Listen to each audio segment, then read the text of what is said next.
Muito bem, fã de esportes. Tivemos tivemos 2 jogos pelo Campeonato Brasileiro hoje, né? No Criciúma venceu o Bragantino por 1-0 e neste jogo aí o Cruzeiro ficou no empate com o Internacional. São 5 jogos já do Cruzeiro sem vitória no Campeonato Brasileiro. Eles tinham se enfrentado pelo segundo turno no final de semana. O Inter venceu em casa e hoje conseguiu segurar um Cruzeiro que ainda perdeu o pênalti com o Caio Jorge, perdeu essa chance incrível aí também. O Inter ficou com um jogador a menos boa parte do jogo. E olha só, meus amigos, o Seabra, treinador do Cruzeiro, do time que está em 7º lugar no Campeonato Brasileiro com 38 pontos, 7 pontos à frente do 8º. O time que eliminou o Boca Juniors da Sul-Americana, foi difícil, foi nos pênaltis, sim, mas eliminou o Boca Juniors. Não queria que fosse fácil contra o Boca, né? Por mais que o Boca, esse time seja limitado. Nunca é fácil. Ele foi vaiado por boa parte da torcida no Mineirão. Por isso que eu falei que queriam. E xingado. Não só vaiado, como xingado. Diretoria... O outro hostilizado verbalmente. A diretoria ganha eco na arquibancada. Porque pois é, né? Começaram o Pedrinho nunca foi um fã do Seabra. Então, no primeiro balançar da árvore, vamos aproveitar para tentar tirar lá de cima. O trabalho de Seabra é muito interessante. Mas é o que você falou, nunca tá bom, nunca tão satisfeito. O problema dele é que ele treinou para acertar a trave. Isso que eu estava pensando aqui. Se essa bola entra, já estava... Não, e ele treinou o Caio Jorge para perder o pênalti. A gente estava mostrando de tabela do bola de ouro, do bola de prata. Não sei. Tem 2 jogadores do Cruzeiro.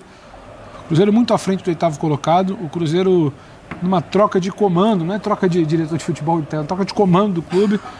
Mas talvez Seabra não sirva para... Seabra que citou com muito respeito Paulo Calçade. Foi, uma entrevista no F90. É mesmo? Ele estava por aqui que tinha sido aluno de Calçade.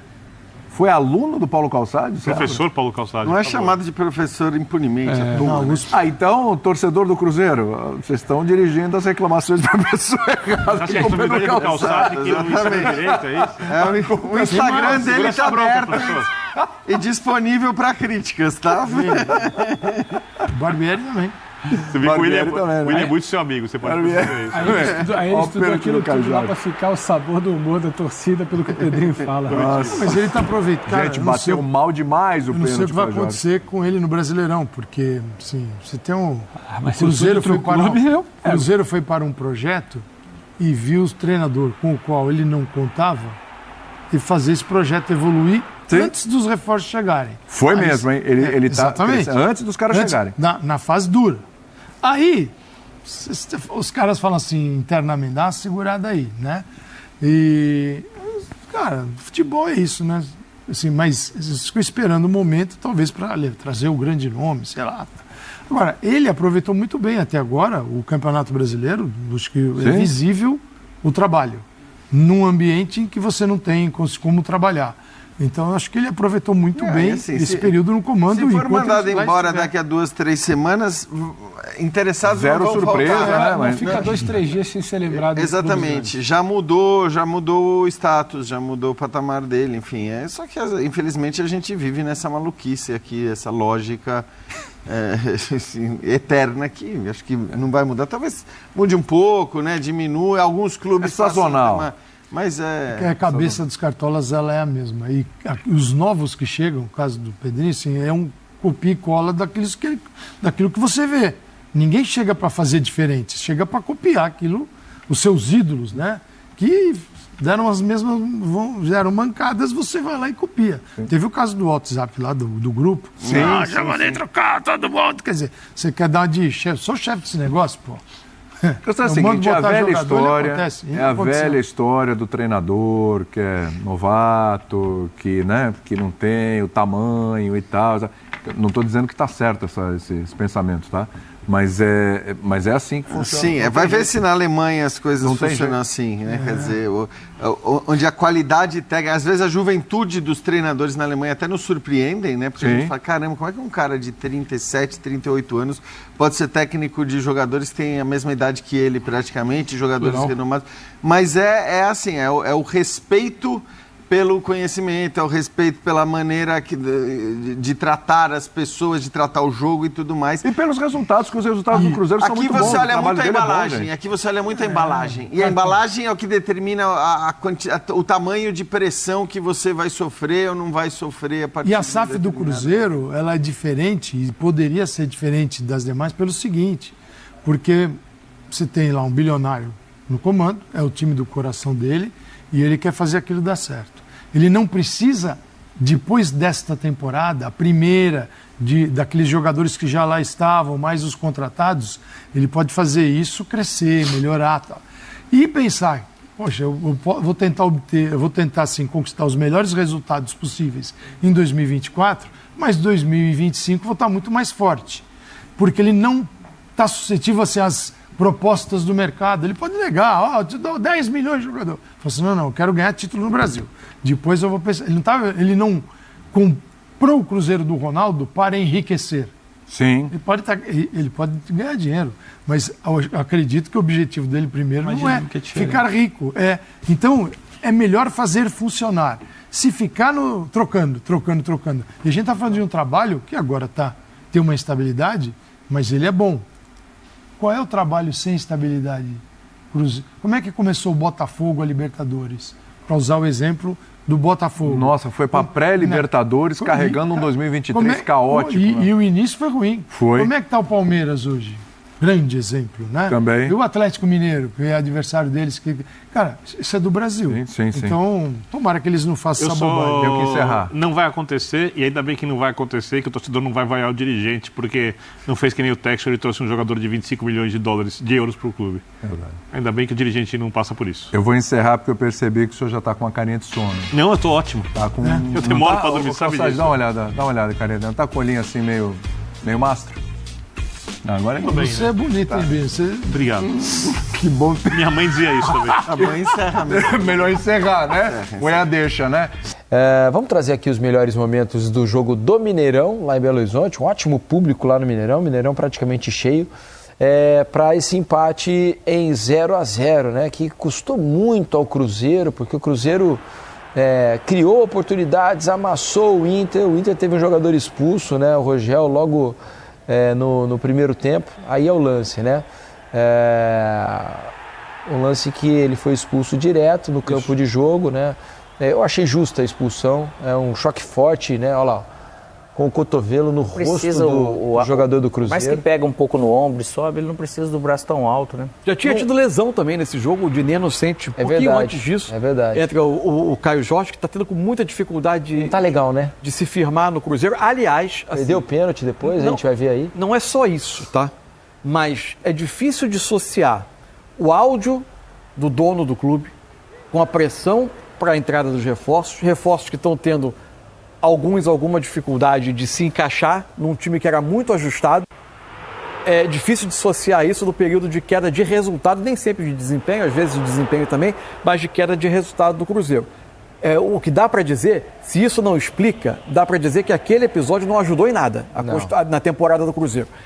Hoje tinha mais problemas além disso. O Cruzeiro, embora tenha dominado a partida... Não teve Barreal, né? Não teve Barreal, não teve Lucas Romero, o próprio Lautaro Dias que veio, também estava fora. O William, lateral direito. Mas o Cruzeiro, fez um jogo para vencer. No segundo tempo teve oportunidade para vencer. No 11 contra 10 especialmente. O Cruzeiro teve o domínio o tempo todo. As chances mais claras ele teve a partir do 11 contra 10 e aí o pênalti, o toque da mão do Valência está numa fase tão difícil, já não marca gol lá na frente. Aí ele entrou no segundo tempo hoje e cometeu esse pênalti aí, ó. Pênalti, o braço está aberto, né? Vê que ele até fecha o olho, né, cara? Vai com a bola ali assim. É um momento ali de descontração, né? De desconcentração do Valência. Aí o Caio Jorge bateu pessimamente o pênalti, né? ter sido Por que não o Matheus Pereira, que bate todos e bate bem? Tem essas coisas no futebol, que às vezes você vai querer... Bateu mal demais, fraco, no meio do gol. Dias, o Cruzeiro teve uma decisão por pênaltis, com Boca. O Caio Jorge não foi escolhido para bater. Pois é. Entre os 5. O Matheus Henrique e o Marlon estavam em campo e bateram na ocasião. Ou seja, em tese, até... É porque é evidente que ali tem muito do momento, né? É uma circunstância especial a disputa de pênaltis, mas... em tese até pode-se imaginar que estejam à frente dele. Acho que sabe o que é, mas o centroavante Acho que houve uma centroavante tentativa... chega, a bola não está entrando. Houve uma tentativa ele falou, pai, minha chance de repente engrenar aqui. É o primeiro gol, vou fazer um monte de não é fácil de dar moral a ele, de fazer o gol que decide um jogo. E bater um pênalti num momento desse não é fácil, a pressão ela pesa. Aí você erra dessa maneira e só piora naturalmente, né? Deixa eu mostrar uma coisa que aconteceu. Porque vocês talvez não saibam, porque não houve comunicação alguma. Isso, aliás, é um absurdo. É um absurdo sem tamanho o que aconteceu hoje. Falou, né? Um absurdo sem tamanho. Ônibus a caminho do estádio. Eu soube durante o jogo. Porque houve lá atrás, só para explicar direitinho, lá atrás, antes da Euro, houve uma decisão da IFAB, né, que é o órgão que controla as regras do jogo, né, as regras do futebol. E foi feito um teste na Eurocopa. Lá não foi permitido que os jogadores conversassem com o árbitro. Apenas o capitão do time poderia se dirigir ao árbitro da partida. E, como vocês sabem, lá, né, jogadores educados, funcionou perfeitamente bem. Não houve nenhum incidente, não tivemos reclamações de jogadores com o árbitro. Não foi preciso sequer dar um cartão para o jogador que tenha ido reclamar com a arbitragem. Apenas o capitão era permitido a ele se dirigir à arbitragem. E educadamente, não é se dirigir de qualquer maneira. Não é xingar, reclamar, né, nada disso. Dedo na cara. E aí, se decidiu aparentemente hoje, né, que o futebol brasileiro vai seguir essa mesma regra a partir de hoje. Só que a comunicação foi feita aos jogadores e às comissões técnicas minutos antes do jogo. Exatamente. Não houve uma preparação, não houve uma comunicação antecipada, não houve uma divulgação à imprensa, não houve nada. Simplesmente, vamos mudar a regra do jogo, manda lá um fax, né? Hoje tem um e-mail lá, manda um fax, um e-mail, um WhatsApp, não sei como é que foi feita a comunicação ao clube. Falei, olha, a partir de hoje é só o capitão que pode conversar com a arbitragem. Funcionou mais ou menos até hoje, achei, diminuiu um pouco, porque a ideia é essa, precisa diminuir até o ponto de que ele não haja mais. Alguns jogadores pagaram para ver. Isso, alguns pagaram para ver. Alguns e a gente amarelo, vai ver, porque o Brasil é o país do jeitinho. Isso. Aqui nós somos feitos para burlar a regra, não existe. Aqui se burla a regra de todo jeito. E aí tá o típico caso, olha só. Houve uma falta normal ali do Fernando em cima do Matheus Pereira.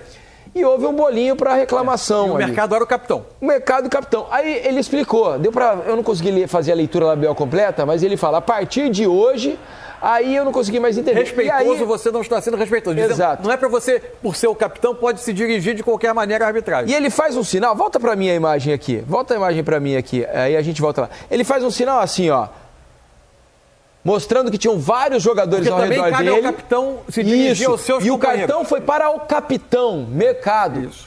E aí, a regra diz que cabe ao capitão trabalhar para que os jogadores não façam a rodinha ao redor do árbitro. Aí, só que aqui é o Brasil, né? Isso. E aí o que é feito? Vocês vão ver na imagem. No lugar de se comportar, ele escolhe outro capitão. Exato. Como o mercado já tinha cartão amarelo, ele vai e dá a primeira abraçadeira de capitão pro Fernando. Pro Fernando. Tava até anotado aí o que acontece? O Fernando toma um cartão amarelo por uma jogada na lateral, comete uma falta, toma um cartão amarelo. E aí o que se faz? Ele já com o amarelo, ou seja, caso alguém reclamasse com o árbitro, o Fernando tomaria o segundo amarelo. Então ele tira a abraçadeira de capitão, assim que toma o amarelo, e passa por Bruno Henrique. Ou seja, o Inter tentou burlar a regra, né? Porque jamais aconteceria isso na Europa, né? Porque o capitão é um. É que o capitão agora, começa e termina o jogo já com o dá-se capitão. torta quando você dá a informação aos times em cima da hora. Segundo o Roger Machado, foi 4h30 da tarde, chegou a comunicação, o time se preparando para sair para o estádio, porque o jogo foi às 7h30. Então você já começa... já cria um ruído, Não dá nem para a comissão técnica efetivamente preparar os seus jogadores para como vai funcionar, por que pode, o que não pode. Mas com jogadores que estão viciados e acostumados a querer apitar o jogo, a querer influenciar. Não vai ser do dia para a noite que você vai corrigir isso. Mas realmente a punição vai ter que vir para eles aprenderem, porque tá fora de controle. Porque tem detalhes, inclusive, até times que tiverem o goleiro como capitão, isso. Para facilitar pode autorizar o jogador de linha para conversar com o árbitro. Comunicar antecipadamente ao árbitro qual é esse jogador que vai fazer esse tipo de comunicação, até porque há momentos em que é preciso que se comunique. Isso. Tem uma lesão grave, precisa que aconteça alguma providência no campo, e aí esse jogador, a ele cabe você se dirigir ao árbitro nessas circunstâncias. E eu estava lendo a regra do jogo, pode haver conversa entre o árbitro e o jogador. Não é proibido conversar. O que é proibido é reclamar, discutir e discordar das marcações do campo. Exatamente. Então, o que precisa é ser melhor comunicado. A ideia é boa, eu sou a favor da regra, eu acho que tem que Mas se a proibir gente mesmo. transformar essa regra em motivo de burla, Não pode. A gente vai ter mais uma Exatamente. lei que não pega. A ideia é boa, mas foi feito de maneira equivocada.